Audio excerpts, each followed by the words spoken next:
And we're rolling. Welcome to another exciting IACT2014 class. I wanted to caution you all about what we term the academic policy regarding honesty. I had a very long discussion with one of my adjuncts, Professor Cavello.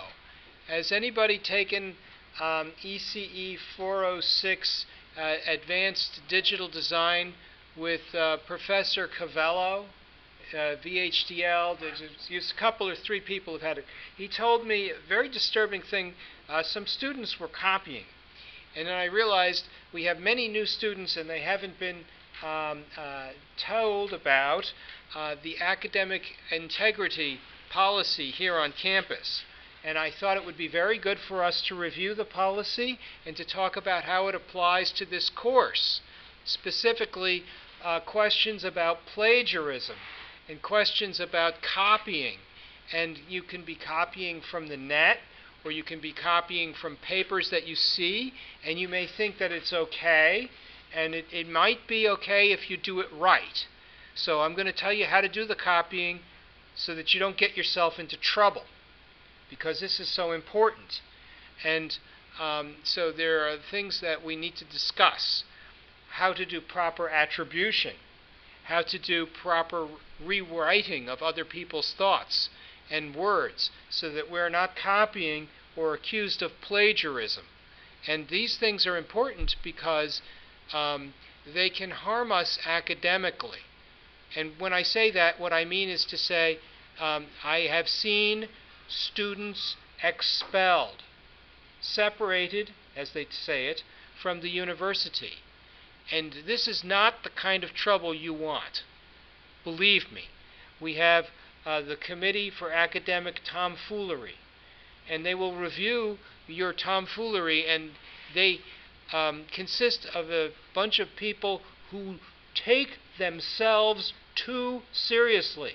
These are people with no sense of humor. Believe me when I tell you that if you go in front of these people, they will not look twice at you as an individual. They will simply say, here is another person and we're going to make an example of you. Don't be that person. Okay? That's not the place to be. Don't get yourself into this trouble. Avoid it like the plague. Let me tell you how you go about avoiding this kind of trouble. So I'm going to start off by talking about something I really don't feel like you should need, but I'll talk about it anyway because I think it's important, and I just don't want to see you get into this kind of issue. Don't have this trouble. Plagiarism. Plagiarize. Remember why the good Lord made your eyes. So don't shade your eyes. Plagiarize, plagiarize, plagiarize. But always be sure to call it, please, research. Okay? So when you think about plagiarism, here's what you do. Right? Research is what I do when I don't know what I'm doing. You're looking at other people's work. This is a readings course. You're supposed to look at other people's work. That's why it's here. That's what you'll be doing. So it's fine. But remember, it's somebody else's work. Right? I have a friend in Pinsk who has a friend in Minsk, whose friend in Tansk, has friend in Ansk, whose friend in Akvolinsk, whose friend in Alexandrovsk, has friend in Prepavolovsk, whose friend somehow he's working on the problem of Dnipropetrovsk. So begins the fun. From Dnipropetrovsk to Akvolinsk to Tansk to Ansk to Minsk to Pinsk, to me the news will run. To me the news will run. Then morning, noon, and afternoon, pretty soon, my name in Dnipropetrovsk is cursed when he finds out I published first. Right? So this is how plagiarism is done. So I publish and I say, I did it, but I really copied somebody else. And so what happens here is they don't get cited. I get all the credit. Too bad for them. Right? Well, this is what happens in the world of what's known as first to file instead of first to invent. Right now we are in a new age for this country's patent system, first to file in the patent office. You don't even have to claim that it's your work. You can just say, I filed first. You don't have to be the first person to invent anything. Now you can just file it in the patent office. You don't have to cite where you got the idea. You just have to say you invented it, and that's enough. So that's plagiarism, and it's wrong. I would say that you can avoid plagiarism if you take somebody else's ideas and rewrite them, and then cite them. So you can say something like, well, it was discovered by Isaac Newton that whatever comes up must go down, and that's it. And we think there may be some exceptions like space rockets, but what I'm going to do is different. I am going to use meditation to levitate my teacup, and you will all be amazed when you see it work. And you can say, well, if you can do that, we'll give you an A in your thesis. So giving proper attribution is one way you can avoid plagiarism. Do not quote things exactly. Don't even bother to put it in quotes. Just rewrite it. I don't need to see a bunch of quoted stuff. I've seen quoted stuff in problem statements. That's not correct. Okay, your problem statement, that should be yours. You know, you can say at some level that the problem is similar to somebody else's problem if you must, but usually citations are not needed in a problem statement. That's yours, and it should be your problem.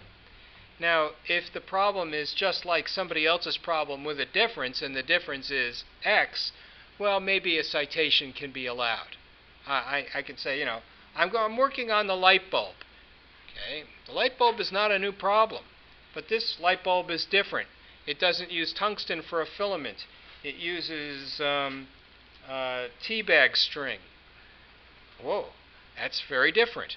So, in some level, I can give proper attribution, and I can say, the light bulb was really invented by somebody else, but I'm going to reinvent the light bulb. So you might mention the other person there. Paraphrase correctly. How do you paraphrase something? That's a good question. It says here, please provide attendance for engineering students only. How would I paraphrase that?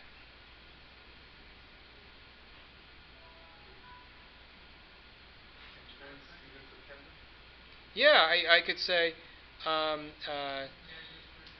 the attendance for engineering students only is not sufficient. How about engineering attendance? Wouldn't that be okay? Just title it Engineering Student Attendance. That's sufficient. And that's rephrasing it. So please provide attendance for engineering students only. That's very wordy, or what we might call prolix. Right? There's your SAT word. So why not call it, just say, engineering student attendance. That's fair. In fact, since engineering is describing the kind of student, engineering is being used as an adjective, I could put a hyphen in there. Engineering hyphen student attendance. So it says this is the kind of attendance. So I can paraphrase it. So there, I've rewritten the whole attendance roster for the School of Engineering. Been paraphrased. And it's not plagiarism. Quoting correctly. I don't know. In the words of the prophet, right? What goes around comes around. But sometimes it goes the other way too. Citing correctly, right? How do I cite? Well, in the past we talked about creating a bibliography and putting in maybe something in brackets. That's okay. You can use that. Or if you want, you can use the IEEE standard, which is to put numbers on everything. I personally find the numbering a pain, but you may find it a little bit easier once you get into the automated systems. I think Mary Kleps had mentioned something on the order of ref citing and RefWorks.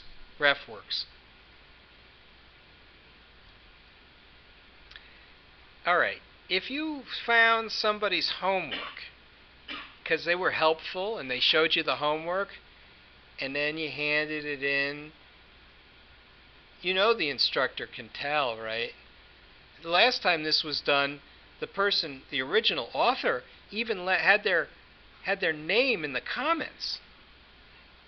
I mean, you graduate students, you know better than that. If you're going to change, don't just take the whole thing and say, oh, here's somebody else's homework, hand it in. How about putting in a little effort into changing it a little? Be somewhat clever, right? Don't just, there it is. Not only does it get you in trouble, but it gets the person you copied from in trouble. And they were just trying to be nice. And the next time, they're not going to be nice to you anymore. Right? They're going to say, oh no, they copied from me last time. You'll never get their homework next time. So, better to, if you're going to work in a team, and that's okay, right? You can have a study group. A lot of times professors will say, yeah, you can work in a study group. But don't just copy and do no work, because that's not going to help you. That only hurts you. And what will happen when you have a test and you actually have to show up and know something? That's bad. And then what will happen if you have to go to the professor and say, oh, Professor Cavello, could you write me a letter of reference? The only thing he's going to remember about you is you copied. This is the person who copies. I'm not writing you a letter. So not only does it hurt you, in terms of your knowledge, but your career has suffered as a result, because now you can't get a letter of reference from your professor who only remembers, oh, he's cheated from so-and-so.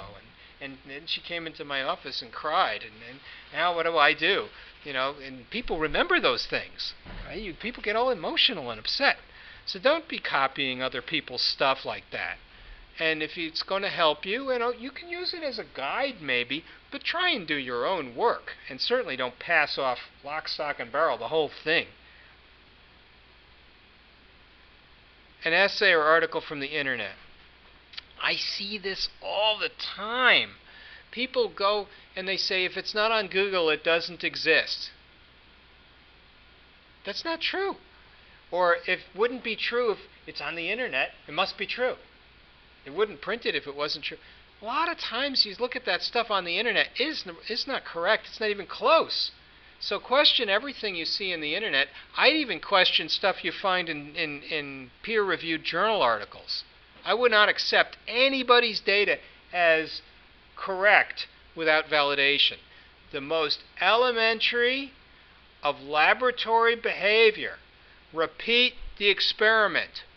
Didn't we just have a bunch of people from Italy claim they solved the problem of going faster than the speed of light? And didn't they find out that it was because they had some error in the experiment, and they really weren't going faster than the speed of light? No kidding. I mean, this is one of those things. People make mistakes. It could have been an honest mistake. There was an article, someone had cold fusion. Does anybody remember about the cold fusion?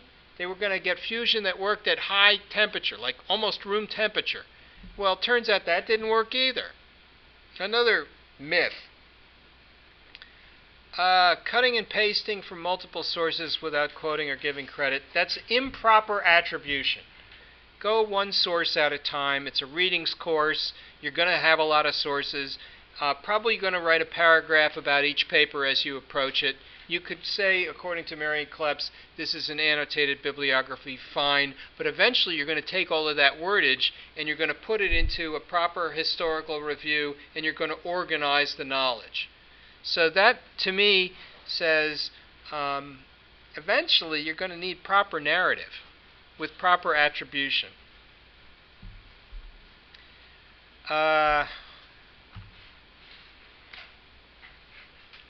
What does it mean to be authentic?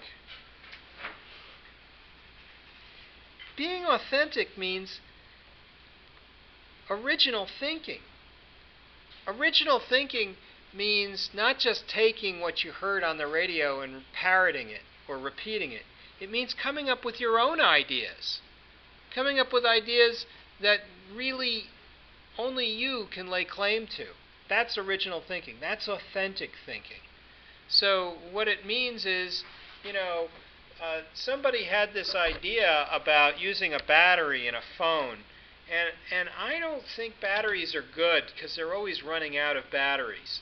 I don't feel that's correct. So my new phone is solar powered, and the whole back of this phone gets converted into a thin film solar cell, and if you don't use the phone, it'll stay charged.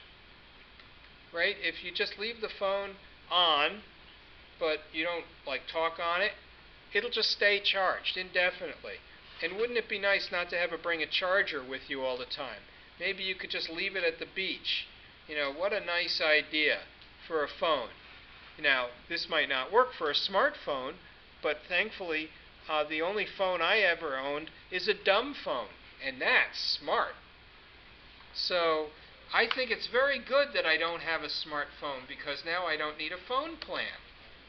Right? I pay as you go. And if somebody calls me on my phone, I just call them back on a landline. Hey, come on in. You guys are late.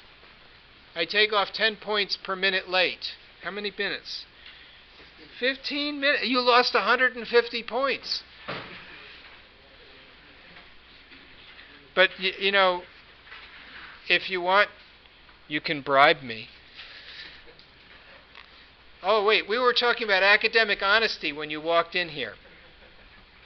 So you shouldn't be bribing me. Unless it's for a lot of money. Then it's okay. Let's see now. You need a standard method for deciding how you're going to document your citations. There are a couple of different library associations. I think I've been asking you about using the IEEE. If you use the ACM, that would be okay. Are you guys going to sit in the back and chit-chat? You got any questions? No, you can ask the questions, but sitting in the back and chit-chatting is not correct. I noticed a lot of chit-chatting in the back when Mary Kleps was trying to give a presentation. I don't feel that's correct. We don't have corporal punishment here, so I'm not allowed to make you hold out your hands and then hit you with the ruler. But I regret that. So it turns out, in some countries they still let you do that. Do they have that in the countries like Pakistan? Do they still do that in Pakistan? Anybody here from Pakistan? No? Do they have that in the British school system in India? Do they hit you with the ruler if you don't bring in the homework? No? They do? They still hit you? Oh. That's very. They don't let you do that in this country. So there's nothing. I can't do anything. All I can do is flunk you. That's worse, actually. I'd rather take the hit. So and it's also true for expulsion. If you cheat, we can't hit you. All we can do is expel you. But I'd rather have bloody knuckles than get expelled. Really. So let's think about this. Using another person's words without citation, that's plagiarism. Now, if you quote it, is it still plagiarism? And the answer is no, because you're giving proper attribution and you're doing proper quotation. But the question is, do you really want to have a paper that's full of quotes from other people? And the answer is no, probably not. And you can say, well, what if it's equations? I say, well, if it's equations, you should be reworking them on your own. And my thinking on this, and you guys can correct me if I'm wrong, you're graduate students. You should have what I call now mathematical maturity. Mathematical maturity means you should be able to say, if the proof was left up to the reader, that you can be the reader that works out the proof. And if you can't figure it out, you'll get help from somebody who will help you. And if I can't figure it out, I'll go to the math department, because they're just down the hall from me. There are math professors I got right next door to me. So if there's something you can't prove or I can't prove, we'll figure it out together, or we'll go to somebody who can. So if you need to rework a proof, let's do it. And you'll do the proof, and maybe it'll end up in the appendix of your thesis, but that's okay. It doesn't have to be in the body of the thesis. But if somebody needs you to do a proof, some of those proofs are not easy. But we'll figure it out. Let's see now. We already talked about acknowledgement. How do you paraphrase another person's words? Let's see. here's how you might do it. Instead of the second type, how about if you wrote another type? That sounds like plagiarism. How about instead of type you wrote another kind? Oh, that sounds like... Is it plagiarism still? How about if you just took the whole thing and just said more plagiarism? Is it still plagiarism? It doesn't sound like plagiarism to me. Plagiarism of structure. How about if I wrote copying form? There. I'm not plagiarizing the structure anymore because I rewrote it. How about if I just said I'm going to change construction or choice of words within the citation? What if I just wrote using different words? There. Did I plagiarize it? Kinda? Yes? Somebody else is paraphrasing while maintaining original sentence construction with acknowledging the source.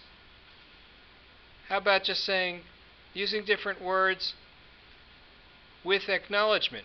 How about with citation?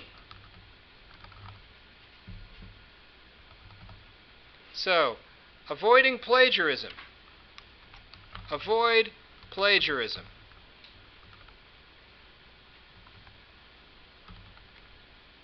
Avoid bad spelling. Avoid plagiarism. Use different words. Here, let's turn it into active voice. Use different words. Use citation.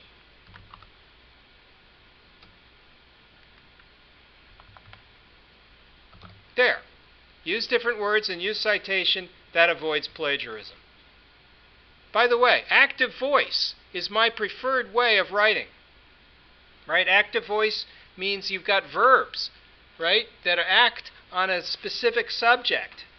Using active voice means you don't use passive voice. It means you don't use past tense. You use present tense, and you can use first person if you want to. I performed an experiment, or I am going to demonstrate, or I am demonstrating, or I am deriving. This equation shows. Figure 1 demonstrates. Figure 1 shows. Right? Active voice. So these are the kinds of things. Section 3 shows. Right? These kinds of things are active voice. It makes your writing come alive, in my view. It's a question of style, for sure. Presenting another person's ideas as your own without giving person credit. This is like give proper attribution. Right? Is that plagiarism, what I just did? It's the opposite of plagiarism. I've rewrote it. Submitting a paper without citing or incorrectly citing another person's ideas. Right? Give proper attribution says that. Yes, sir. What type of citation do you prefer? In text or footnotes? Or all Use references. That I know, but I mean, in terms of how would you like us to cite, if we have a quote, how would you like us to cite where that quote comes from? Either with a footnote, an endnote, like this, Lyon 2014. Okay, right in the bottom. So Professor Lyon says use references. Period. Right? And so and now that's a proper citation. Okay, and then that links up to our biography. And then apparently Lyon 2014. Now suppose someone, Professor Lyon says, omit needless words.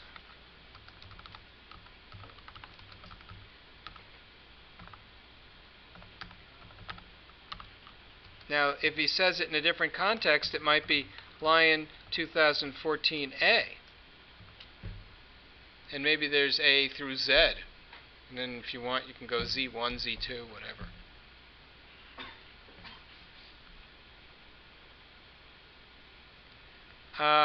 Plagiarism of authorship, turning in a replication of another person's work. Okay, I call that copying. How's that? Submitting a paper that you got off the internet or from a friend and presenting it as your own. That's copying. Copying from a person, from the web, from a paper, from anywhere else. That's what I call plagiarism of authorship. Here's plagiarism of self. Use of prior work for separate assignment. So, I don't know how you might say this, but you might say something like using an old paper. So I got lots of old papers. I can rework them. In fact, I can take all the old papers that I've written and I could probably write a book. Just compile all the papers, put them into a book. Is that plagiarism? Yeah, it's a kind of plagiarism. I plagiarized myself. But I could give proper attribution, as I showed in my prior paper, which was published, and then you can put it in the book, and now it's fine. As long as you're using it with permission. There's often a copyright that encumbers a paper. The copyright is a form of legal intellectual property. So intellectual property in this country is protected by law. That's interesting, isn't it? So what kind of laws do we have that protect your ideas, your intellectual property? Well, we have patent law, trademark law, we have copyright law. Those are the three main laws, sets of laws that we have to deal with. In patent law, we go for 20 years. With trademark law, I think it's 75 years after the death of the author. Sorry, that's copyright law. With trademark law, it can be indefinite. And then there's another kind of intellectual property that you can keep called trade secrets. And trade secrets you have to keep to yourself. You can't tell anyone. And if they find out about it, you can sue them, but it's not clear that it's got the same force of law. Same thing with patents, by the way. If somebody copies your patent and starts to practice the patent without paying you a license fee, they can certainly be patent infringers without knowingly infringing on your patent. You could be an unknowing infringer of a patent. Once you give somebody actual notice that they're infringing on your patent, they can be liable for what's called triple damages if they lose a case in court. They don't go to jail. It's not criminal. It's actionable. Actionable means you can sue them, and that's fine. But that means you have to go to court. In order to do that, you have to hire an attorney, you have to pay court costs, you essentially have to take your chances with a jury and with a judge, and I guarantee you that judge is not going to be an engineer. And the people on that jury will not be engineers, because there is no requirement that they be competent to make the judgment. That is, technically competent. They can be legally competent, but that's it. So then the question will become, who's right? Now I'll give you an example. In China, they copied the BMW. The X5, I think they called it. Exactly. And so BMW sued because they violated the look and feel of the BMW car. And the Chinese court said, it doesn't look anything like it. Go away. So the question of whether you can enforce intellectual property in other countries remains open. Often that answer is no, you cannot. It depends on the country. Isn't that interesting? There are other things, fanciful designs. People have seen the fanciful Coca-Cola, right? That's a very well identifiable logo. That's a trademark. Coca-Cola can continue to have that trademark. If you start to make a beverage called Coca-Cola, Coca-Cola will come out and they'll sue you. Right? So you won't go to jail, I don't think. but you could get sued and basically wiped out financially.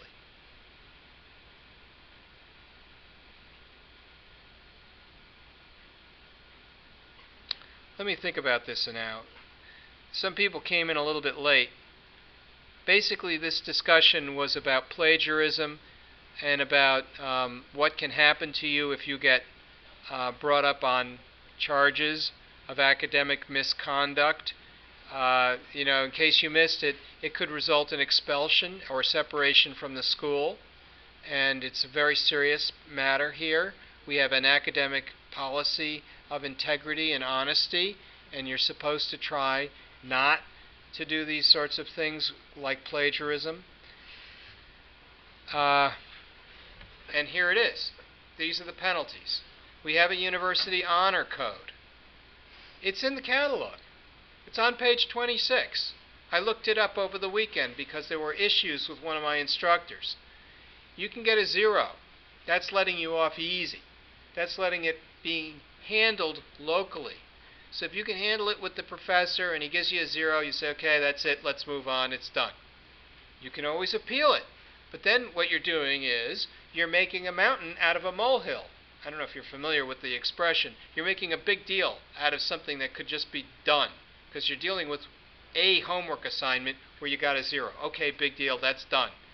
But if it turns out that it gets escalated, you could end up failing the course. Or if you do it repeatedly, or if you do it on a final or on a midterm, you could be suspended or expelled completely, separated permanently from the institution. Here's another one. If you do your thesis and we find out that you copied it after you graduated, you didn't get away with it.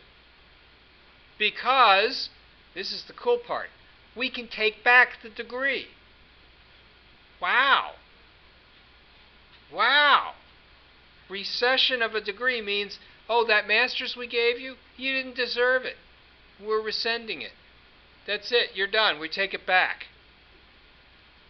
We used to joke after we graduated, our advisors would tell us, work hard or we'll take back your PhD. We thought they were kidding. No. I looked this up. We can take back your degree. I never heard of us doing this, but it can happen because it misrepresents the university when people find out about your plagiarism, especially if it's something like a thesis. And this is the preliminary class for that. Imagine if you're somewhere, walking along, minding your own business, and somebody came and they took away your degree. That's amazing. And plus, if we do it, you're probably not even here, right? We'll probably do it while you're gone. So after you leave, then we take away your degree. You can't even be here to defend yourself. So here's the summary. Copying and pasting from the internet is bad. Don't do that, okay? Buying and stealing or ghostwriting a paper. Hiring somebody to write the paper for you. Oh, will you write my thesis for me? You could find people who will do that on freelancer.com. Don't do it. Using ideas or quotes from other sources without proper attribution. Paraphrasing an author too lightly. I guess what that means is paraphrasing incorrectly. Here, I'll just incorrectly. There. Haha. There. Is that plagiarism? Paraphrasing incorrectly? How about it's a little too much like the same sentence. How about improper paraphrasing? There. I copied. Is that paraphrasing incorrectly? Using ideas or quotation from a source without citation.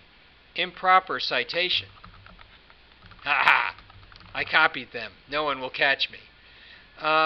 Buying, stealing, or ghostwriting a paper. How about getting a paper for hire? Ha! No one will get me for paraphrasing that, right? That sounds completely different. Copying and pasting from the internet without proper attribution. I got improper citation already, so it's the same thing. And that's it. There. Summarize the whole thing. Ways to plagiarize.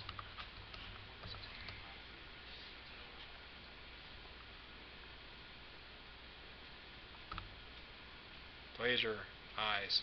Is that right? I guess that's right. I could say I don't need this part here. There, got the whole thing. It's not right. What's wrong with this? I've got a typo. Plagiarize. There. So that's my thing on plagiarism. I just wanted to run through it.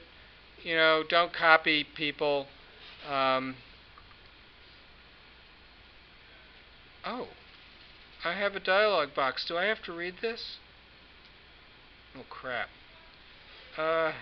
Check compatibility when saving and blah, blah, blah, blah, blah. Do this, do that, do the other thing. Continue. I guess it's alright.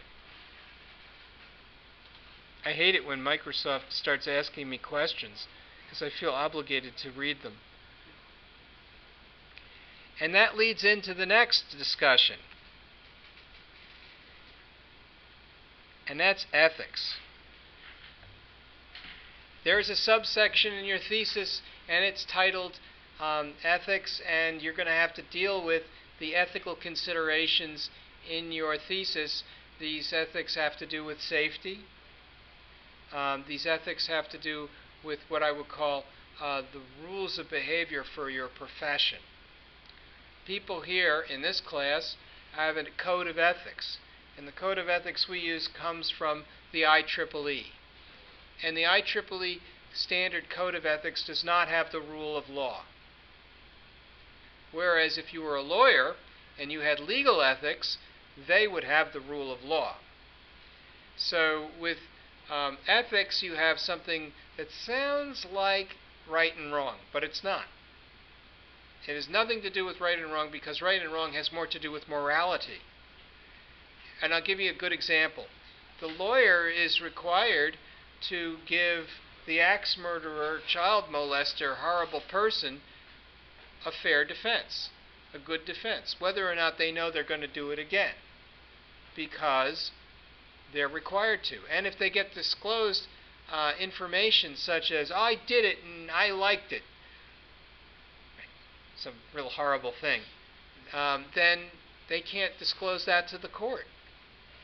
And if they were to, not only would they be disbarred, they could be jailed. Whereas we as engineers don't have this problem, right? If we become unethical, if we take bribes, maybe we could be jailed for that. But there are certain things we can do that might not feel exactly honest or ethical. Probably we wouldn't get in too much trouble about it because there's no force of law. Moreover, if we find unethical practices in our employer, we can blow the whistle on it, but unless it's a federal case, there's not a whole lot that our society will do for us. So in effect, I'll give you an example. The Bay Area Rapid Transit Authority runs a subway system that goes through San Francisco Bay. And it started to leak. And the transportation engineers blew the whistle and said, this is not safe. They all got fired. And they were blacklisted, they were not rehired, and it was very hard for them to get a job. And the Society of Mechanical Engineers was not going to stand behind them. You say, what could they do? So you have to be careful about how ethical you are. Sometimes you can't afford to be too ethical. So there are certain kinds of ethics. I'll call one, sort of like rules of behavior, the code of ethics. And there are these things that you have to your employer, and you have to be, in some sense, responsible to the employer because they pay you. So first thing I'd like to know is, how many people here know that they have a code of ethics? One person only? Do they have a different code of ethics in your profession? Is everybody here an electrical or computer engineer? I think so, right? It's an ECE readings course. Must be.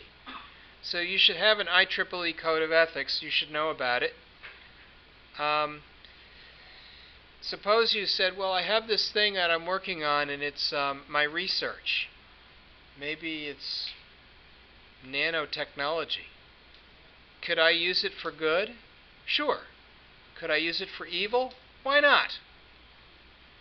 Right? What would be, the outcome of using it? Well, how could I use nanotechnology for evil? Oh, my. Let me count the ways. Yeah, nanotechnology. I think I saw a G.I. Joe. The nanobots would, eat up all the airplanes or something. You'd fire the nano weapons, and they turned everything into dust. So, if you think about safety, health, and welfare of the public, I used to work at a helicopter company. Right? In the helicopter company, I worked on software. And the software was used for designing structures, and the structures were used for designing helicopter airframes.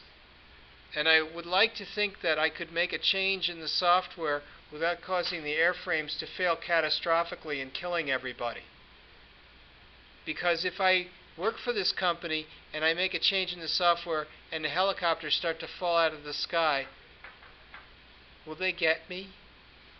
Will that be the end of Professor Lyon? I wonder about those things. I worry about those things.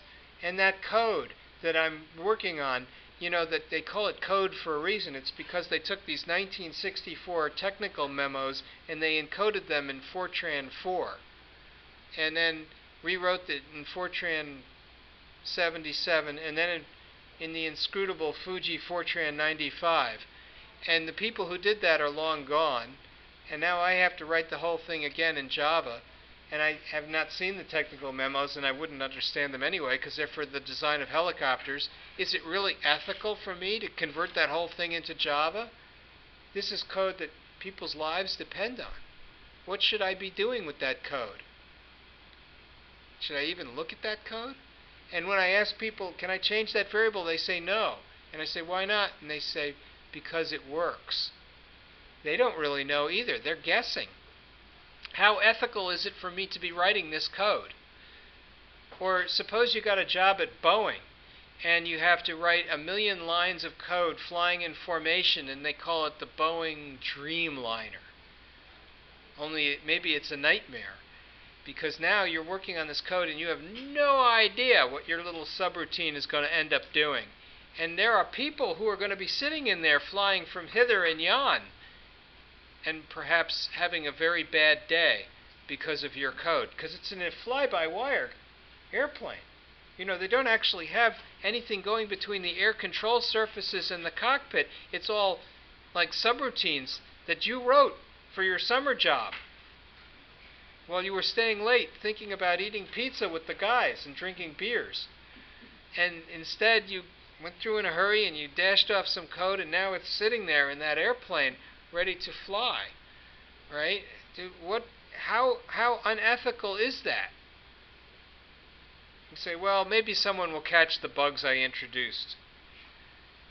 And what if you started to disclose promptly the factors that you thought were dangerous about this code that you had just generated to your boss?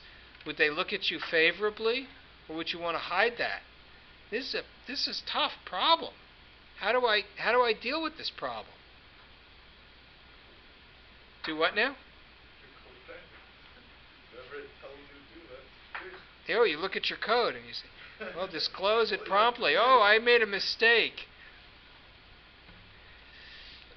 What are conflicts of interest?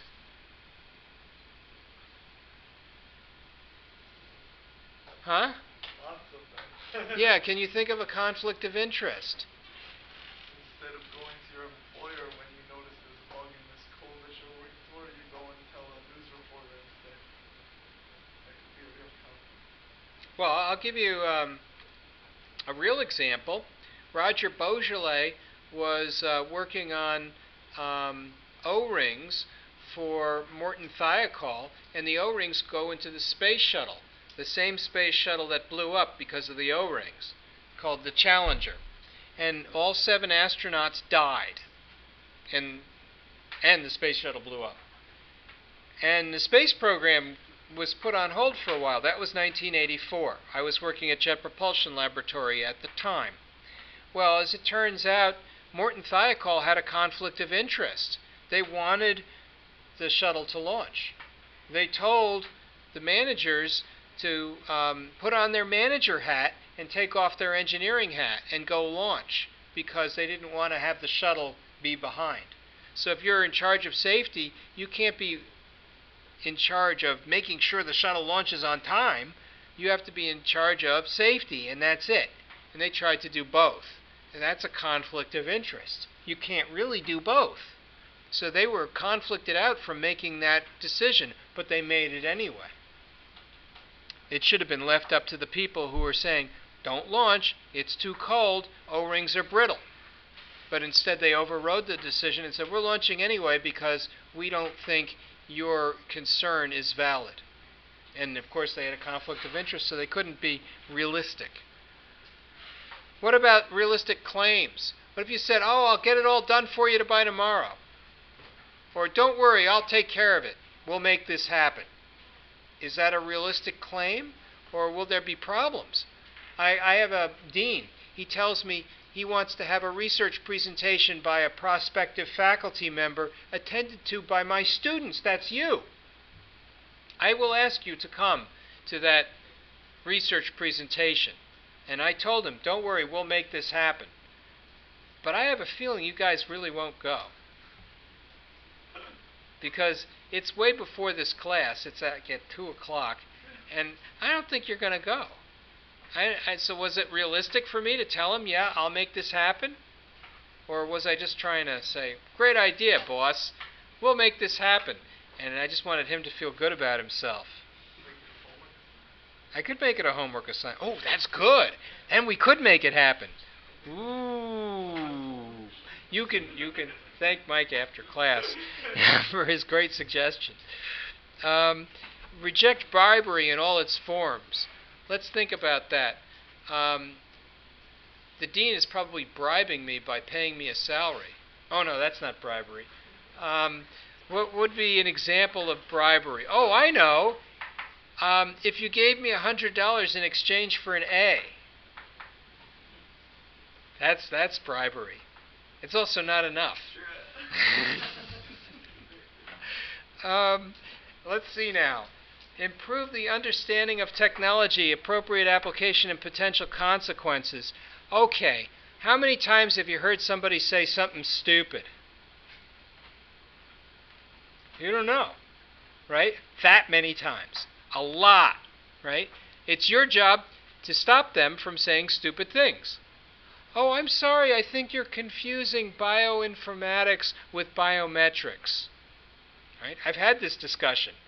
And then you explain, well, biometrics, that's like fingerprints and voice prints, and maybe it's face recognition, whereas bioinformatics, that's when you start to use healthcare records to try and examine the correlation between diseases and the environment, or when you look at proteins and how they evolved over the last 400 million years from algae into human beings. They call that transgenomics. Right? That's bioinformatics. So if you think about sort of the improvement of understanding, well, that's your job. You're supposed to try and help educate individuals about these things. But that also makes you seem a little annoying, because now you sound like a know-it-all.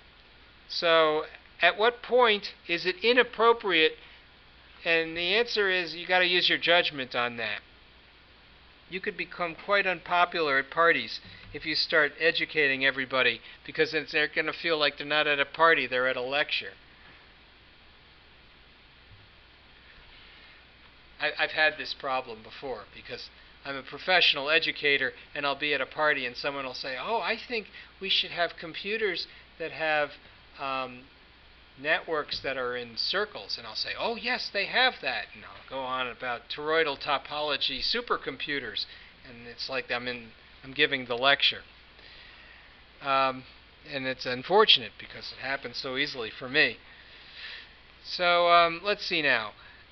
How do you improve our technical competence? Nothing goes dull so quickly as a skill set. You will find that whatever it is you know today will become obsolete tomorrow. And I don't care if it's VHDL or Java or C# or the next new thing, whatever that may be. You're going to have to continuously upgrade your skill set in order to maintain the value that you add to your employer. Because as soon as the employer finds out, hey, the guys that are graduating from college know about Bluetooth, and my guy never heard of it and doesn't know what Facebook is, you're out. And this happens all the time. I went to a stereo manufacturer in New Haven, and he has old analog guys, and all they know is analog electronics. And you know what he wants to do? He wants to take his stereo equipment and make it iPod compatible, or iPhone compatible, or iPad compatible, or Android compatible. And the guys he has working for him, they don't know about these things. They can't program mobile. They don't know about iHeartRadio. And they're still building tuners and their antennas so that they can get their radio over the airwaves. And nobody does that anymore because iHeartRadio just sounds better. So it's up to you to keep yourself up to date. And you have to disclose your limitations. And if somebody says, oh, can you do mobile? Can you program in mobile? You have to say, no, I'm sorry, I didn't have that in school, because when I was in school, I never bothered to learn to program. Oh boy, you're not hireable anymore. So if your goal is to get a job and to be current, that may involve doing some of the things you're bad at. And students are like electricity. They take the path of least resistance through the curriculum, and they say, well, I'm not good at software, so I won't take any software courses. Bad move. Really bad, short-sighted move. You should be in those software courses and taking those programming classes, because I guarantee you whatever it is that you're working on, short of, let's say, a coffee mug, is going to have some value added if you can put smarts in it. I mean, for all I know, the next Kickstarter project that you come out with, the next crowd-funded invention that you have that you want to monetize, is going to be a smart coffee mug that knows when your coffee is cold, right? And tells your iPhone, oh, you should microwave your coffee. Or, whatever is it. You may find there's something else you need to make smart. Maybe it's not the coffee mug. Maybe it's this microphone. Look, it's an analog microphone. That's dumb, right? How about if you had something that took dynamic microphones, really nice old microphones, and turned them into modern USB microphones with phantom power and enough amplification to actually be useful? That's an invention, right? We get rid of these old things. Why are we still using little 1/8-inch jacks? It's ridiculous. It's a cheap microphone, but it sounds cheap. You listen to these videos, it sounds all tinny. This business about discrimination, I've heard people do this. It's terrible. Treating people fairly is so important. Especially if, let's say, they come from a country you don't like, so you discriminate against them. I've seen that happen. Or you favor people who come from the country you do like.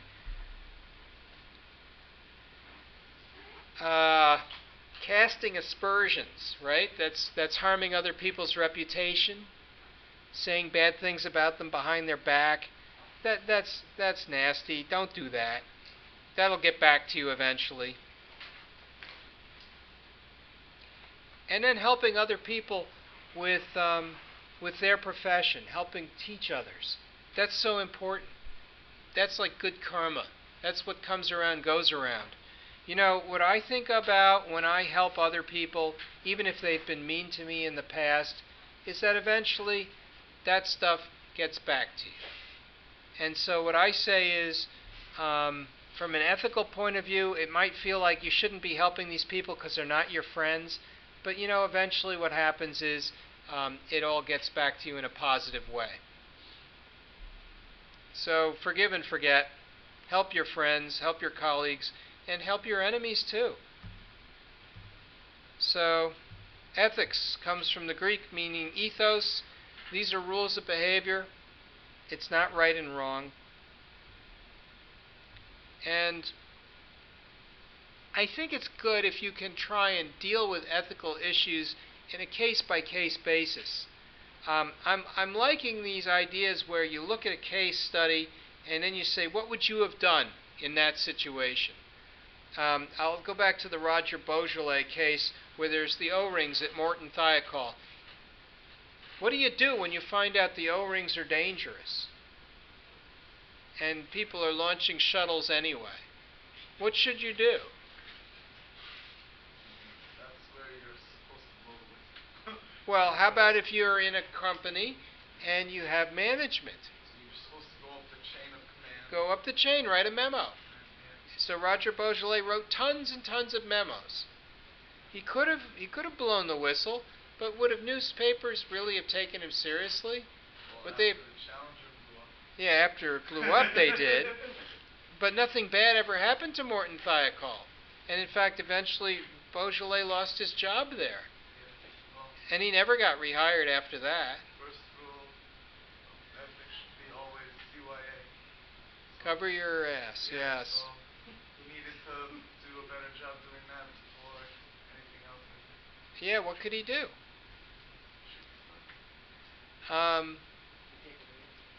You want a break?